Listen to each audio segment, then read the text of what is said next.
Hey guys, today we're taking a look at my Earthbound Immortal deck. Now, Earthbound Immortals are just these very powerful boss monsters that have really good effects. They can usually attack directly. They have very high attack. They rely on their field card, so they have interesting pros and interesting cons. And the trick to this deck is finding a way to get them out and kind of having a good deck surrounding them. There's a few different ways to build the deck. You can run like all of them and do an engine for them like I'm doing here, or you can focus on one of them and their effects, and certain ways you can abuse it, but not going to go into too much of that for this deck. But for my deck, I'm using zombies. So first off, we're going to have triple Mezuki, obviously a very powerful card with zombies. Double Coston, a great card with Earthbound Immortals, and it's a zombie, so that just works really, really well. A Pyramid Turtle for getting out whatever zombie you want. Red Eye Zombie Dragon, very powerful with Zombie World, allowing you to start stacking the field really nicely. Goblin Zombie, again for searching out what you need. Zombie Master, obviously very powerful in any deck that uses zombies. So now for the Earthbound Immortals themselves. So there's a few different ones, and they all have different effects, but most of the entire effect is the same, and they have different attack and defense values, but usually it's pretty similar. So we're using Aslla Piscu, Chacu Challhua, I can't pronounce these, Ccaryhua, and and they just all have really interesting effects. So like Piscu kind of wipes your opponent's monsters, Ccaryhua kind of wipes the field, Cthulhu just kind of has an ability to do burn damage, which is really nice, and has an interesting one that he can it's kind of like Big Eye. He can kind of take control of a monster, but only till the end phase. So kind of some interesting effects that you can use. They're all very situational and powerful. But you don't want to rely on their effects too much. Again, you can make a deck just based on one of them and abusing their effects, but that's currently not what I'm doing.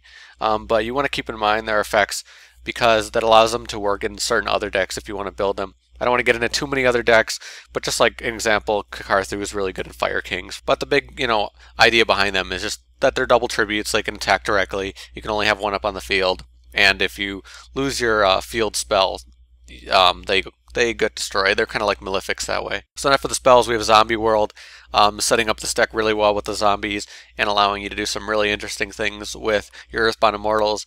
With Mezuki, you can special summon an Immortal from the graveyard very easily with Zombie World up.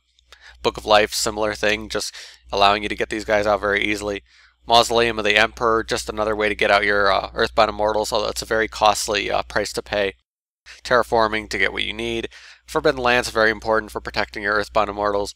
MST, Call the Mummy, very good to special summon zombie monsters. Dark Hole, Allure of Darkness, a lot of dark monsters. And Foolish Burial, very good to get things to the graveyard.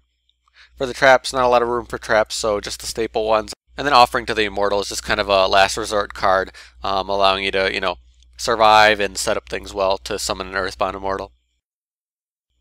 So now for the extra deck, so we're going to have 3 Lavalval Chains, very important for this deck, setting up things very well, getting things to the graveyard. This extra deck has a lot of room for what you want to put into it, so it's not a really big deal to run 3 of this. Otherwise, mostly staples, not going to talk too much about that. Master Key Beetle, very, very good card in this deck, protecting the field card, so I really like running this guy. Get him out, protect the field card, get out your Earthbound Immortal, starts to set up things really, really nicely. And also we have Evilswarm Thanatos in here, not too hard to get this guy out as well. So now for the side deck, again, side decks in my videos are just kind of recommended cards that can also work when you're building this type of deck. It isn't necessarily a side deck for matches. So 3-star tuners that are dark, Gen X Ally Birdman, Gale, cards like that are very interesting in this deck because that gives you access to 7-star synchros. Also, if you run, like a card like this, Kochi, there's a few 4-star or 4-star tuners that are dark that can be useful for 100 Eyes, which I'll get into a little bit later. Dark Arm Dragon can be really good in this deck. You have a lot of dark cards. Mystic Tomato can be good for searching out certain things. Any Malefic card can be very powerful in this deck. It's up to you. I was close to running Cyber and Dragon, but Stardust is good for protecting your field card. Hardened Arm Dragon, very good for protecting your Earthbound Immortals, but because I'm not doing normal tribute summoning as much, not very a big deal for me, but still can be very useful. And then, like I said, 100 Eyes Dragon can be gotten out. This is kind of a sort of support for Earthbound Immortals. It's a weird card. Just kind of allows you to get out this beater that can kind of use effects from the graveyard, and then it can also get an Earthbound Immortal from your deck. So it's kind of an interesting card, and I'd definitely like to see a deck someday that uses that, but not what I'm using. Pot of Duality can be useful. I'm doing a lot of special summoning though. Fires of Doomsday, kind of made for this type of deck. Mystic Plasma Zone, another field card. Trice is actually really interesting. This can lead to like OTKs and big damage with Earthbound Immortals, and you can get cards to the graveyard, which is great for this deck. Skill Drain can be useful just to kind of protect your monsters a little bit more. Revival of the Immortals might seem like it's not that good, but it will allow you to use Earthbound Immortal effects. Divine Wrath, Lightning Vortex, cards that discard can be useful for getting the Immortals in your graveyard. And Dark Illusion is a good card for protecting your monsters. There's a lot of other cards that can be good for this deck. Giant Rat can search out some of the Earth monsters. There's a lot of other special support that you can use for these guys. But I currently think, what I'm using is really good for speed and getting these guys out pretty nicely, as well as protecting them.